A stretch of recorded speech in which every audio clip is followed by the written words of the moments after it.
Au dernier moment, Donald Trump a fait marche arrière. L'opération militaire américaine avait déjà commencé. Bateaux et avions ont été en position quand le message a été donné d'arrêter l'action. Initialement, l'attaque devait viser différentes cibles iraniennes telles que des radars ou des batteries de missiles. Dans un tweet, le président américain a détaillé le déroulement de la soirée de jeudi. Lundi, ils ont abattu un drone volant sans pilote dans les eaux internationales. Nous étions armés et prêts à riposter la nuit dernière contre 3 sites différents. Quand j'ai demandé combien de personnes allaient mourir, 150 personnes a été la réponse d'un général. 10 minutes avant la frappe, je l'ai stoppé. Ce n'est pas proportionné par rapport à une attaque contre un drone.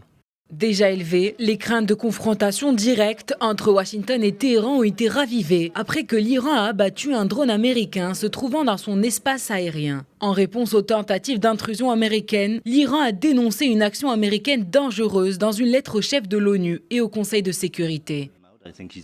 Nous sommes très préoccupés par la situation dans la région. Nous avons appelé toutes les parties à rester calmes. Nous avons déclaré que le pire scénario serait une aggravation de la situation dans la région. La dernière chose dont nous avons besoin est une autre guerre dans le Golfe.